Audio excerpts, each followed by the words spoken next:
Career over love life daw ang pinili na lamang nitong si Hannah kapalit ang relasyon niya sa kanyang ex-jowa na si Dwayne. Yan ay matapos tuluyang mapagod na itong si Hannah sa relasyon nila ng kanyang boyfriend noon. Sobra na raw naman kasi yung dalang katoksikan nitong si lalaki. Idagdag pa yung paulit-ulit na lamang na cycle ng verbal abuse, manipulation at gaslighting nitong si Dwayne. Imbis na magsisi pa ha, eto pa matindi. Sa bagay, nanggagaslight nga, nagmamanipulate, walang pagsisisi yan. Oo. Oo, imbis na magsisi at magbagong buhay daw si Dwayne, tila proud pa na ipinagmamalaki kay Hannah na may ibang babaeng pumapatol sa kanya. Aba, proud ah.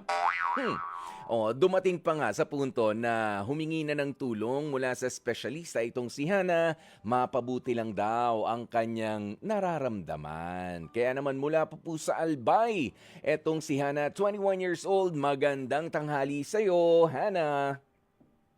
Magandang tanghali po, Ayan, boy. ayan. Nagkaroon ka ng karelasyon na si Dwayne. Kailan nag-umpisa yung relationship ninyo?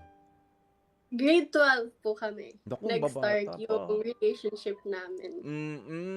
Kumusta naman si Dwayne nun? Kasi ngayon ha, dito sa kumbaga, sa paunang kwento natin, parang sa gist nung storya, parang ang sama-sama naman itong si Dwayne. Ayan, pero kumusta ba? Kung grade 12 naman kayo nag-umpisa, tapos ngayon 21 years old ka na rin, ibig sabihin, meron din namang magagandang characteristics itong si Dwayne noon, at least noon. Ano nga ba yung mga yun? Pwede ba magbalik tanaw muna tayo dyan? Hindi ko naman po ipagkakaila na naging mabait at maayos din naman po siyang boyfriend. Pero may na-overshadow lang po talaga ng toxicity niya yung good traits niya. So, nung nakilala ko po siya, he was a jolly person. Mhm. Kasi yung first meet up namin, parang end of school year na ng grade 11. During that time po, online class. Very jolly person naman si Dwayne noong nagsisimula na kayo ay magkakilala. Ayan, hanggang kailan ba siya naging jolly at masarap kasama? Hannah. Actually po, parang ano naman po siya. As a friend, he was so nice. Kasi during that time, parang hindi ko po alam if on the rocks na rin po yung relationship nila. Kasi Mhm. nag-meet nga po kami. Nung first time meeting namin in person was through our film kasi sumali po kami sa film fest sa school namin. Mhm. So, parang nung time na nakilala ko po siya, hindi ko po siya kinausap nung una, pero he was friends with everybody. Very extrovert, very Aha. sociable talaga. Mm. So, Hindi naman parang siya ano Hannah, hindi naman siya kamag-anak ng kontraktor ng hindi hindi naman naman siya po, politiko hindi Hindi naman siya politiko, hindi okay. naman po. Ano lang po, basta yun. Masyado na give away yung Mm. personality ko pag sinabi ko pa po kung kanino siyang Mm, anak. mm, mm. Pero Okay, go ayun ahead. nga po, so nag-start po, parang naging crush ko siya kasi pogi-pogi naman po, tas matangkad. So, syempre, as someone na matangkad din, and syempre, ang standards naman po, tataasan natin, di ba? Kaya yun po, naging crush ko siya. Tapos, parang nung mga first 6 months of the relationship, super okay niya pa po. Hmm. Parang, nung naging kami, hindi ko na po kasi pinatagal yung panliligaw. Kaya very natawa po ako nung nakita ko yung love question of the day, kung gaano Uy, katagal magpaligaw. sige nga, sagutin mo nga muna. Hindi po ako naniniwala sa ligaw, personally, kasi Oho. parang ang belief ko diyan is that they would always put their best foot forward. Mhm. So, parang sa akin, konting get to know, pero kapag nagtanong na siyang manligaw, hindi na po ako papayag na ligawan niya ako. Kumbaga parang, sige na tayo na, Kapag tapos gusto mo ligawan na. mo na lang habang tayo. Kasi parang Ah. gusto kong makilala po siya agad. Mm, Kaya yung mm. sa relationship naman po namin, nanligaw lang siya at least 1 month. Hindi nga Okay. ata po umabot ng 1 month, half a Mhm. month. Tapos, kami na. Tapos, yun na po, Hmm. parang dun na, relationship na, Mm. nag-effort na siya sa relationship. Parang kumbaga, yung ginagawa pag nanliligaw, Okay. ginawa niya pa rin Oo. naman po. Pero may turning point po talaga lahat ng bagay. So, after Hmm. 6 months, papuntang 6 months ng relationship, doon na po Yan. na-reveal ang true colors. Oo. Alam mo, Hana, doon sa sinabi mo, no, at doon sa pagsagot mo nga rin, doon sa love question of the day natin, hindi ba na sumama yan sa mga realizations mo after your relationship with Dwayne na dapat pala medyo mas pinatagal ko pa. Kumbaga, hindi ko muna isinil yung deal na pwede ka naman manligaw muna talaga eh. Sana in-enjoy ko muna yung ligawan stage bago yung sagutan, bago natin ni-level up ano, yung getting to know stage natin sa ligawan. Hindi mo ba yan in hindsight, hindi ka ba parang sayang, hindi kaya nag-take advantage siya masyado ron, masyado siyang naluwagan kasi nga 6 months after, sabi mo, ayan na, nagtataasan na ang mga red flags sa mga warning signs na, teka lang, oh, itong si Dwayne, tila kakaiba siya kaysa doon sa nanligaw sa akin noon. Siguro po, opo, naging part talaga siya ng realization ko na nagpaligaw muna ako. Pero po Mm. kasi, I still stand with what I said na it's gonna be always best foot forward. So, kumbaga parang mas napabilis lang po yung process na nakita ko po talaga yung tunay na kulay ni Mm. Dwayne. Kasi siguro kung nagpa 1 year or 2 years pa po akong ligaw, siguro po, syempre masyado na po akong mapufall niyan, masyado na po akong ma-attach. So by the time na makikita ko yung red flags, magiging masyado akong bulag doon kasi mas makikita ko yung good side niya na during the course of 2 years, he was this nice. So parang hindi na po ako makakalabas sa cycle if pinatagal ko pa po yung panliligaw. Pero syempre, there are still thoughts na baka iba ang Baka magiging iba, mangyari kung yes, oo. pero Oo. at the end of the day, yun nga po, yung philosophy ko po talaga in life na I do not believe in courtship because Okay. courtship will just make them um be a person na hindi naman talaga sila. Kasi syempre, you're trying to impress the girl eh. Di ba po? So, parang sa akin, mas okay nang nakita ko agad kesa naman sa pinatagal ko pa. Okay, Hannah. Well, that's your opinion, that's your experience ano doon sa parte ng ligawan na 'yan. O mag-move tayo dito sa yun na nung may nakita ka ng mga red flags 6 months after na kayo ay nasa relationship ninyo. Pero matagal pa rin, ha? Ilang taon ka ba nung grade 12 ka? Kasi 18. 18 oo, po. 18 kasi Celebrated both our coming of legal age together. Yan na, Kaya, oo. ayun po. So, kumbaga parang we were 17 when Yes. we got together and then we celebrated our 18th birthdays together. So, parang 18. Yan, okay. 18, Bata pa po. oh, so 18 years old. So within that year also, ito na yung mga red flags. Kwento mo na nga sa amin. Ano ba yung mga unang lumabas dyan? Sabi mo, merong verbal abuse, manipulation, gaslighting, at meron pang proud pa nga itong si Dwayne na meron siyang ibang karelasyon ba ito or playmate aside from you? Can you be more specific? Sige po. Sige, ikukwento ko po by timeline. So, during 2022, may syempre po, hindi naman po talaga mawawala yung mga understanding sa relationship. So, parang nung first 6 months, yung alam niya naman po na I have this tendencies of not talking to anyone or like I'm very open. I know how to communicate. Gusto ko po na parang kapag nag-aaway kami, we will have time alone first to reflect, ganyan. Tapos, pag humupa na po yung emotions, like nakapag-reflect na kami, na-assess na namin yung situation, saka kami mag-uusap. So, noong una, okay naman po siya. He was very calm, very mapasensyoso siya sa akin. Ganyan, parehas kami, we both have patience, ganyan. Pero, yung turning point po talaga of that relationship was during October. So, yung ganap po nung day na yon, I was preparing for class kasi afternoon class po kami. So, parang nagkaroon po kami ng shifting due to the lack of classrooms namin. Tapos, we had to share a room with the grade 11. So, syempre, grade 11 po morning, tapos grade 12 po afternoon. So, Afternoon around session. 10 a.m., there was this one person who reached out to me and na-found out ko po na it was Dwayne's ex's friend. So, kumbaga, nag-reach out po sila sa akin. We Mhm. made a GC. And then, may sinabi po siya sa akin na parang narattle po ako noon. And Ano parang yun? it was a resolved issue Mm. between the both of them. Tapos, ako naman po, parang nung time na yun, syempre, it was a huge information that I had to process first. Tapos, hindi ko po siya pinansin nung day na yun. Pero nakikita niya na pinapansin ko po friends ko. So, parang nainis siya doon. Okay, sandali. So, Hana, anong klaseng information ba ito? Yung sinasabi mo, pwede ba nating masabi to dito sa radyo o hindi?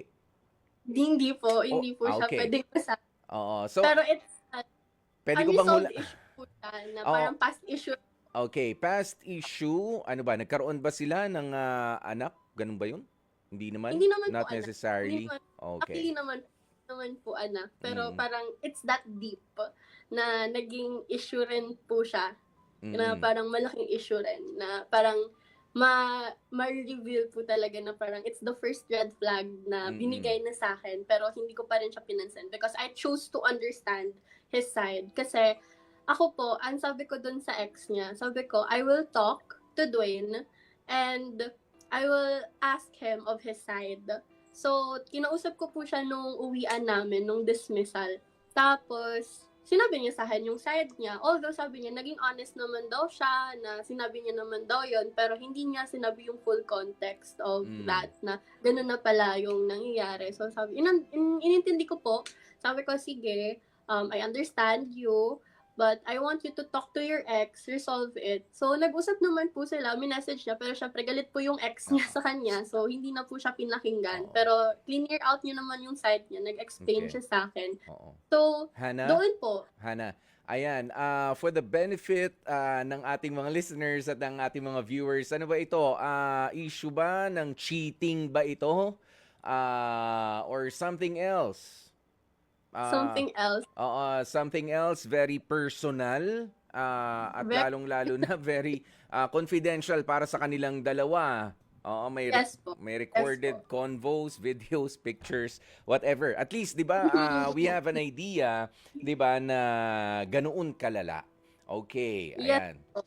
So Yes sige. po, yun. O ayan, magkaroon sila ng ganong kalaking issue, sinubukan mong i-resolve, galit na galit si ex, pero ikaw, nandun ka tahimik pa rin at pinakikinggan itong si, naniwala ka kay, kay Dwayne doon sa explanation niya or not really? Naniwala po ako sa explanation niya kasi ganun kalaki yung tiwala ko sa kanya. Okay, ganun pa kasi mahal na mahal nga, ano? So that's the Oh. first big problem na kinaharap ng relationship na meron kayo. 'Di ba? Yes. Ayan, since hindi naman natin madidiscuss in details, ano, ilagay na natin yun doon. O yung first big problem. Okay, i-shelf na muna natin yan dyan. Pero, syempre, kumusta ang naging treatment naman na sa'yo nitong si Dwayne since then? Dahil eto na, may mga multo sa nakaraan na lumalabas na mula sa kanya at a very young age, 18 years old. Ayan na. Sabi mo may verbal abuse. Dito na rin ba nag-umpisa yan?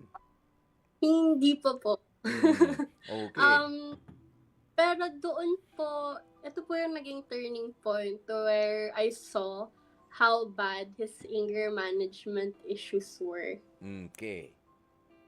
Kasi days later, hindi na po nag-ano yung ex niya. Although may mga nagsumbong po sa akin na nagpo-post nga po si ex niya tapos yung friends niya about that situation. Pero hindi ko na po pinansin kasi mas bata naman po yung ex niya kasi sa amin.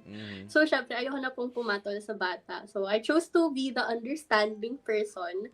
So and days later po, medyo rattled pa rin po siya about what happened kasi parang it opened past wounds.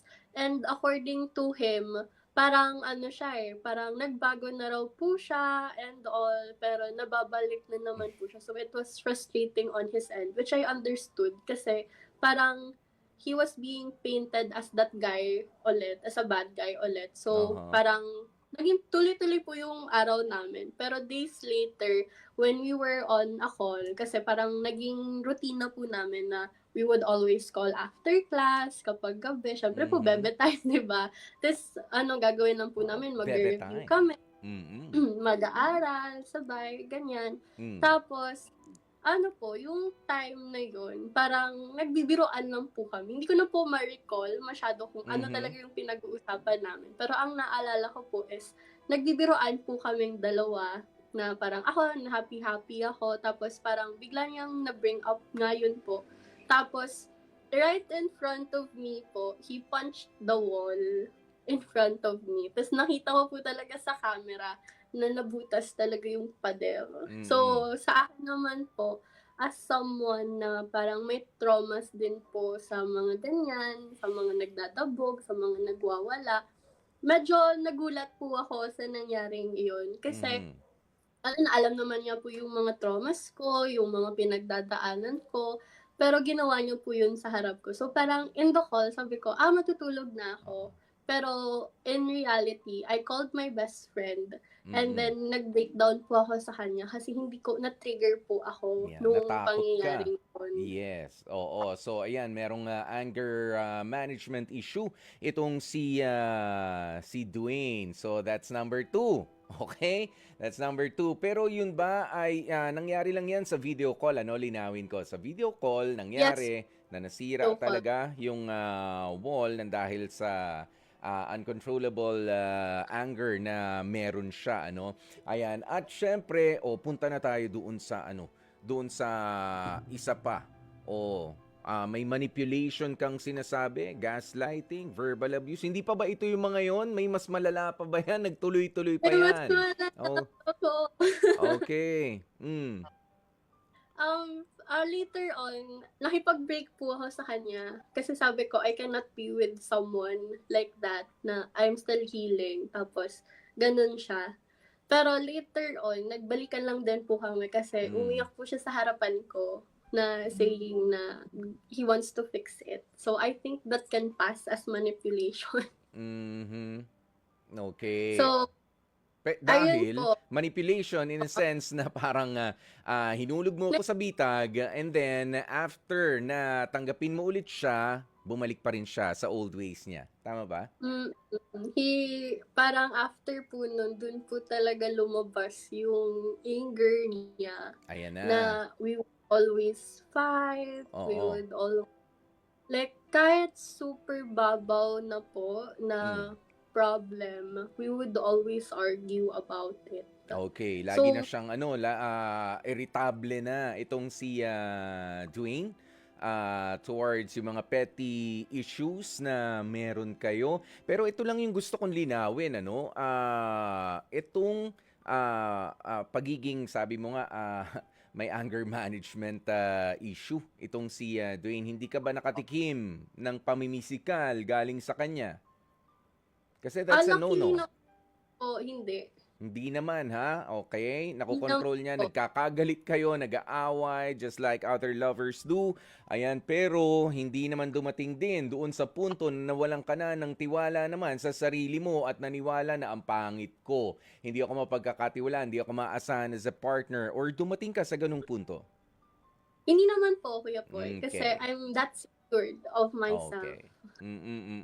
Kasi sabi nga may mga verbal abuse, 'di ba? Ayan, pero kailan mo talaga Hana? And I'm sure kung isa-isahin natin hindi kakasya yung oras natin ano doon sa mga issues na natambak na sa Oo, doon sa pakikipagrelasyon mo kay Dwayne.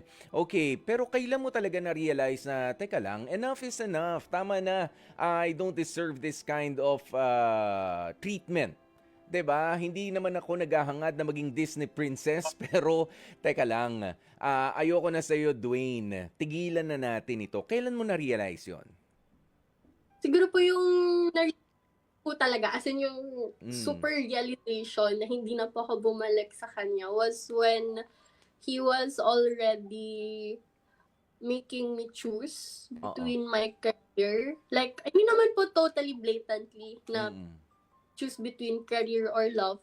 Pero parang yung, ako po kasi, I am part of the pageant and modeling industry here in Albay. Okay. So, syempre, nung time na yon sunod-sunod po yung pageants ko. Ng mga And project, parang oo. kakabalik ko lang po sa pagpa-pageant ulit after resting for how many months. So, nung early 2024, dun po talaga yung mga pageants na ang turning point ko po talaga nun was when he made me, parang kada may schedule po ako sa pageant, sabihin na natin photoshoot, ganyan, aawayan niya po ako. Parang out of the blue, he would Aawayin always ka before. Opo. Oh, okay. Hindi ka niya sinasamahan, hindi siya supportive doon sa Um, mga projects mo as a model. Supportive po siya. He's there. I can say that he's there. Oo. Kasi he would always attend physically. Oo. But ang point being ko lang po lagi sa kanya is that he's there physically, he's supporting physically, but what I need the most is that mental and emotional support. And he cannot give that. Kasi Kuya Poy, if I remember correctly, sabihin na natin, tomorrow is the coronation night. Oo. And ngayon, we're together. Nag-aaway pa po kaming dalawa. Anong pinag-aawayan nyo? Hindi ko na po maalala. the day Hindi ko na po before. maalala. Nagsiselos Siguro po ba? yung hindi po. Sa pagpa-pageant po kasi, yung heels, hindi po siya pwedeng ipatong sa table or sa chair kasi malas po yun. Matatalo ka po. Okay. So, parang syempre, pagod na po ako sa rehearsals and he was there to pick me up kasi yung pageant na yun was in his municipality. So, ang lapit lang po, di ba? So, parang siya yung tapos napatong niya ata. Tapos parang nag-react ako very harshly. Oo. Tapos parang nag-aaway na rin po kami nung time na yun. Tapos parang, Pinatulan ka pa. Opo. Parang ganun, if Oo. I remember, pinag-awayan po namin yun. Tapos kung saan-saan na po kami nakaabot, kung ano-ano na po nasabi niya sa akin, na very minsan below the belt na rin po. So, parang syempre ako umiiyak na ako kasi pressured na ako for tomorrow kasi it's my second time Yes. joining that pageant. So, I really, really need to win that pageant. Pero, ayun, parang kahit umiiyak na ako sa harapan niya, ilang beses na po itong nangyayari. Kahit umiiyak na po ako sa harapan niya, wala po siyang pakialam. No. So what happens dun sa mga pageant na atinan mo kinabukasan na wala siyang pakialam, na hindi na pwedeng ipagpaliban? Mag-aaway tayo ngayon. Bukas ang pageant mo, wala akong pakialam kahit namumugto ang mga mata mo. Ganun yung naging attitude niya towards you? Parang there was this one point na yun nga po, na parang na wala talaga siyang pakialam. Nandun lang siya sa harapan ko. Hindi siya nagbabudge. Oo. Na parang ang attitude niya, sige lang, umiyak ka lang, wala akong pakialam. Yan. Nagpo-focus Big siya. day mo bukas, Tapos, may big fight tayo ngayon. 'Di ba? May mga Opo. Ganon. kumbaga wala nang pakialam din talaga. So, iyan na, yan yung mga sabi mo nga turning point, na parang teka na, tama na ang toxic mo ng kasama. I mean, sabi mo nga merong mga paniniwala sa mga pageant na don't do this, don't do that. Sabihin mo ng paniniwala yan, 'di ba? Well, respetuhin mo naman yung tao na may paniniwala diyan. Lalo na yung sabi mo, yung mga heels, bawal ipatong sa certain parts na mga kung anong sa table, yan, yung mga ganyan. Bukod doon, ano pa yung mas malalim na naging dahilan, Hana, na tama na talaga, ayoko na. Bukod dito sa inaaway mo ko bago yung big day ko, meron tayong big fight. Ano yung nagsabi na, ano yung nagsabi sa'yo na dapat maging matatag ka, you have to leave this guy already? Actually, Kuya Poy, it was when I was asked to choose between pageant and student leadership. And syempre ako, sabi ko, hindi, parang feeling ko si God ako na I'm an omnipotent being, kaya kong gawin lahat. So, sabi ko, hindi, I will do the pageant and I will do student leadership. Tapos parang ang pinaka naging turning point ko dun is he promised me that he'll drive me home from school. Tapos parang nalaman niya lang na may kasama akong mga lalaki and may service din. Sabi niya, pagod ako, ikaw mag-ano ka na lang, magpahatid ka na lang. So parang in the end, I had to, syempre magko-commute ako niyan pa uwi Kuya Poy. Syempre Mm. pag rush hour sa terminal, ang haba-haba po ng pila niyan. Okay. So Mm-mm. during that time, pagod na ako maghapon kasi inasikaso po namin yung COC namin. So I had to go from campus to campus to Mm-mm. find my professors para magpapirma, para Aha. asikasuhin yon sa health services, ganyan. Again, And nang dahil sa selos niya ito, bahala ka na dyan, Hana. Kasi sabi mo, may kasama ka naman mga guys. Eh di sila na lang, nag-gelling na naman.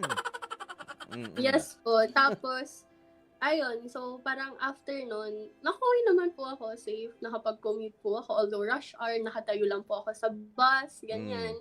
Tapos the following day po, Kuya Poy, after that, parang ano po, yung pinaka naging, ito talaga yung nawindang ako. Kasi in this political organization of mine, it's just proper to have your return of service. So we have alumni na nagbibigay po talaga ng money to fund the ano council elections, ganyan. Kasi syempre, kailangan talaga yung mga tarpaulins, yung trainings, ganyan.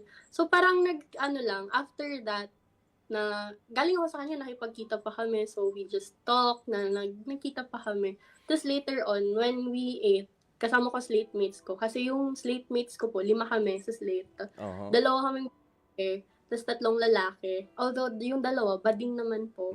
At So, kilala niya rin, ano, I guess?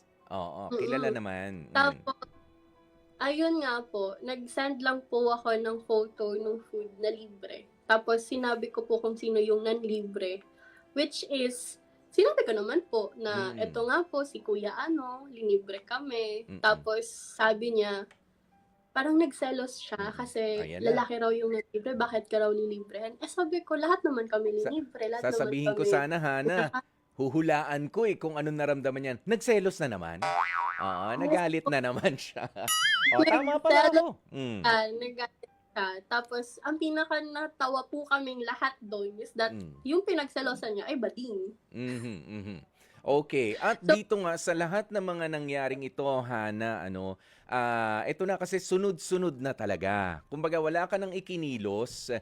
Sabi mo nga physically mukhang supportive siya, pero partly ay sabi mo nga meron kang accusation sa kanya na parang minamanipulate mo naman ako. So suportahan mo ako kunyari, pero doon sa parte ng pagsuporta mo sa akin ay meron ka ring part control doon sa kung ano lang at kung ano yung pwede kong gawin at sa hindi ko pwedeng gawin, ano yung pwede kong kainin sa hindi ko pwedeng kainin, 'di ba? So medyo nandun nga siya nagli-lean siya towards yung manipulative partner, which is very toxic, lalo na gusto mo nga, sabi mo, hindi, kaya ko namang gawin actually lahat with the proper support ng boyfriend, 'di ba? Kung ganyan, kung di siya pwede, well then okay lang, pero kapag lagi na lang issue, nakakapagod na rin. Eto na, ibigay mo na sa amin yung araw, yung oras na sinabi mo kay Dwayne,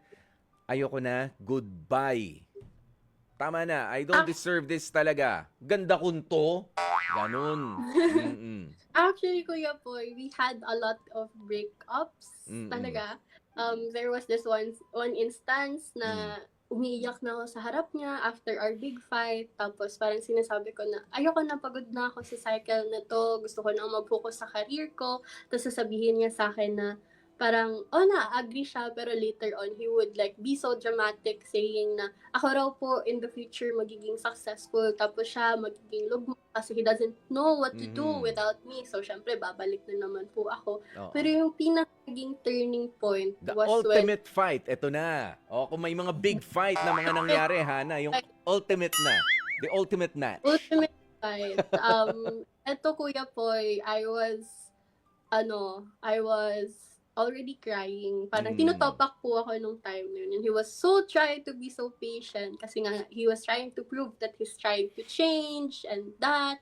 Mm. Pero tinutopak ako. So parang sinabi ko sa kanya na may babae ka lang eh. Parang sabi ko, sige na, kausapin mo na yung babae mo. Tapos ano siya, nagalit po siya, Kuya Poy, kung Mm. ano-anong sinasabi niya.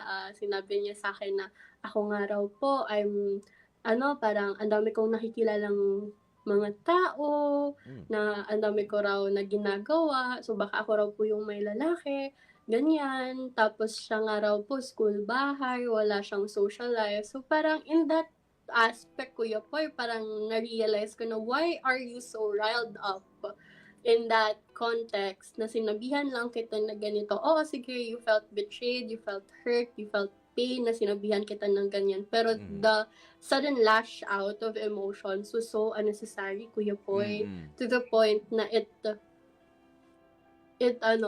nag-escalate siya paggabi, natulog kaming dalawa, galit kami sa isa't isa kinaumagahan around 11 a.m. April 7, 11 a.m. Ayun, nag-aaway kami, nagsisigawan kami through call, na ayoko na, humahagulgol na ako, Kuya Poy, na sabi ko, Mm. ayoko na, please let me go, please let me go. Pero ayaw niya pa rin. So, syempre, drinag pa namin yung relationship namin through that course of relationship. Pero ang pinakipag-break po talaga ako sa kanya was April 26, Mhm. 2024, Nagtagal pa ha? through chat. Kasi parang nagkaroon siya ng issue and I was being dragged sa issue na yun. I can't afford to taint my reputation during that time because it was student council elections and a lot has been reacting na hindi ba ako nagre-react, hindi ko ba siya kino-correct para doon sa issue na yun to Oo. educate. So, I had to step up and say na hindi na po kami break na kaming Oo. dalawa. We're No not an longer- item anymore. Yes. So, kasi hindi naman po namin sinabi Mm-mm. agad sa iba na Okay. yun nga po yung estado namin. Kasi Mm-mm. parang ang naging pact po namin in public, kami pa in private, hindi na. Kasi hindi niya po kayang sabihin sa pamilya niya na break na po kami. Mm. So, syempre, ako naman po, parang he was trying to fix things din naman po talaga. We were trying to fix things. Pero yung pinaka naging turning point po talaga it was his immaturity na sa social media na nadadrag na po yung Ayan na. pangalan. Ayan na. At So, hindi na rin talaga madaling basta palampasin na lang yung mga ganyan. Alam naman natin ngayon na meron din talagang power and influence ang social media, be it true or not, wala, nagiging parang fake news peddler ka pa. At wag natin yan bibit-bitin sa ating relationship. Okay, dahil nga doon na nagtapos at tinuldukan mo na talaga ang relationship ninyo, April of last year. yeah. Hana, kumusta ang naging buhay mo nung talagang siya rin naman ay hindi na lumapit sa'yo, nawala na rin yung communication? Kumusta yung mga decisions mo? Yung mga sabi mo nga, nasa student council ka noon, may activity ka ron, may mga pageants ka, projects, and everything. Kumusta? Mas naging magaan ba? Is it really worth it kapag ka give up mo ang isang love life na toxic para magawa mo yung mga gusto mo naman para sa sarili mo as an individual na alam mo naman na kayang-kaya mo? Go ahead, Hannah. Actually, ko after that relationship and after ko po siyang matuldukan talaga, na super naging magaan yung buhay ko. Actually, Kuya Poy, if you're gonna see me last year during the relationship, super payat ko po. Eh ngayon, nakikita niyo naman po, medyo may laman-laman na Mas po gusto ako. kitang At nakikita yata ngayon. Parang ayoko last year. Oo, parang stressed out ka siguro nun last year. Super, as in, super lubog po yung cheeks ko. Although, syempre, it's part of pageantry to lose weight. Pero yung health ko po talaga super nagde-decline. Kasi syempre, hindi na po ako makakakain yan. Tapos yung stress po talaga nagmamanifest po siya sa mata. Excuse me. Ganun. Hana, meron kang binanggit na nag-consult ka pa sa espesyalista dahil, well, ano ba 'to, mentally talagang nahirapan ka doon sa pinagdaanan mong toxic relationship with Dwayne. Gaano katagal itong, nagtagal or are you still undergoing yung mga therapy sessions? Actually, Kuya Poy, I really sought counseling kasi Hmm, syempre po as a state university, they also offer counseling. Especially ako po, galing okey. po ako sa College of Social Sciences and Mm, Philosophy. So our college has the psychology department and yung guidance po namin, meron po talagang counseling mm. sessions na binibigay. And Buti na also, lang. syempre po, consult din naman po ako outside and Mm, so far, so good naman po, Kuya Poy. Although it took me at least a year oo. before I sought counseling. Kumbaga, ang inuna ko po muna ay i-distract yung sarili ko with work, with org works, and Mhm, such. Pero it really comes to a point where it takes a toll on you. mm. So, ayun po, magsisik ka po talaga ng professional help. Yes, oo. Alam mo Hana, gusto kitang hingan ng kasi at a very young age, parang you've suffered so much na rin ano, for being in a wrong kind of relationship. Well, it's not the wrong kind of love, pero siguro wrong partner lang talaga. Oh, na pinilit hanggang sa ikaw na yung tuluyang naipit. Ano ba ang masasabi mo sa mga pumasok o nasa relationship na katulad mo na nag-struggle pa rin ngayon? Anong gusto mong sabihin sa kanila? Naging aminin mo sa sarili mo, naging duwag ka ba noon to get out of a relationship? At yung iba naman, umaasa pa raw kasi na magbabago pa yung karelasyon nila. Pero sabi mo nga, 'di ba, nung nawala ka na doon sa toxic kind of relationship na yun, gumaan yun lahat, yung ano, 'di ba? Although, syempre may mga nakakamiss na mga bagay, pero mas magaan para sa sarili mo as an individual, sa improvement mo, sa mga plans mo for the future. It's really not worth it, 'di ba? Na ipilit ang isang relationship for a partner na who doesn't really deserve you as a partner also. Anong masasabi mo sa mga babaeng nagtsatsaga pa rin sa ganitong klase ng sitwasyon? Go ahead, Hannah. Ako, Kuya Poy, I'm not gonna be a hypocrite and tell them to na tigilan na po kasi ako, Kuya Poy, it took me a lot of breakups and parang push and pull with that person bago ko talaga na-realize na wala po talagang pag-asa. Kasi ako, Kuya Poy, I'm that type of person who sees the good in everyone. I'm very empathetic and sympathetic to the point na nakakompromise ko po yung sarili ko. So, for me, ang always ko pong advice sa mga friends ko, especially those who are somehow in the same situation as mine, love them until you hate them. Kasi, syempre, Kuya Poy, umabot din po talaga ako sa point na sana tinuloy ko na po yung pakikipag-break sa kanya, sana hindi na umabot sa gano'n na punto na nag-blotter na ako, ganyan. Pero Kuya Poy, if you are in that position na parang sa tingin mo, ang tagal na ng pinagsamahan namin, ang tagal na ng parang pinagbago namin with each other, mafe-feel mo talaga na it's unfair that another woman will reap what you sow. So, syempre sa akin, do not think of that. Parang kumbaga, think of yourself. Kumbaga kapag nakalaya ka na, relapses are okay. Okay lang na mag-relapse, pero yung i-break mo yung no contact just because you want to get back together because ang sa tingin mo dapat ikaw ang babaeng magiging nandyan pag naging maayos at nagbago na siya. It's not like that because you cannot help a person that doesn't help themselves. Kumbaga, hindi po totoo yung sinabi ni Taylor Swift na I can fix him. Kasi hindi po yun totoo. Hindi ka po si Handy Manny. Wag po natin maging idol si Handy Manny at si Bob the Builder kasi hindi po tayo ganon. Pero ayun nga po, siguro at the end of the day, kung kaya pong magpatawad at kayang mag-intindi, after everything that you've been through, gawin mo para mas maging magaan. Kasi I harbored that grudge for Mm, almost a year and it mm. didn't make me go anywhere. Yeah. Wala kang naidulot sa akin. Mm, Tandaan na lang natin na hurt people, hurt people. So, instead of spreading hate and grudge, I think it's best to just let it go. Forgive them. Siguro, okay lang. Do not forget. It's okay. Pero at the end of the day, ikaw lang naman ang mahihirapan if you're gonna take that grudge to your Mm. heart. So, ayun nga po, parang kumbaga, sarili at sarili mo pa rin ang isipin mo. Kasi, ito po ang sasabihin ko sa inyo, wala pong namatay kasi naging choosy sila sa partner na pinili nila. Pero may namatay po kasi mali yung napili nilang partner.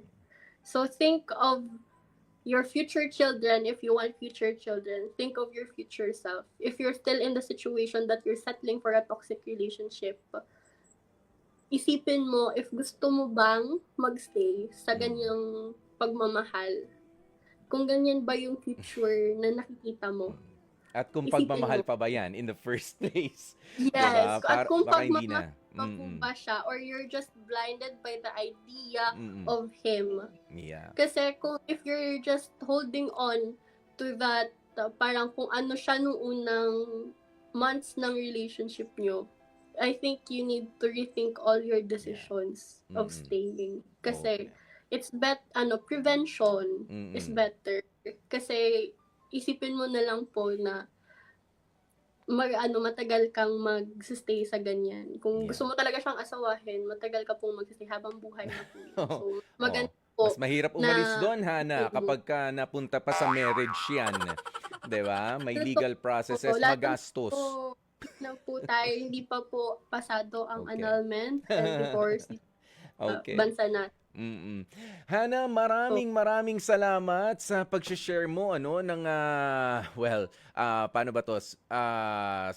Hindi magandang experience pero mapaghuhugutan talaga ng lesson para sa mga kababaihan. In short, know your worth sa isang relationship, 'di ba? Wag nang sayangin ang pagkapit pa kung wala ng respeto, kung lagi nang nagagalit sa mga maliliit na bagay. At sabi nga ni Hana, hindi naman masama ang magpatawad. At limutin na rin yung mga hindi kailangang limutin. Basta ang importante, nagbigay ka ng pagmamahal habang nandun ka sa loob ng relationship. Hana, once again, mula dito sa amin sa Heart to Heart, maraming salamat sa iyo. Mga kapatid, dito tayo sa totoo. Dito na tayo sa True FM. Mag-subscribe at mag-follow na sa social media accounts at True Network PH sa FB, Instagram, X na dating Twitter, YouTube, TikTok, and podcasts.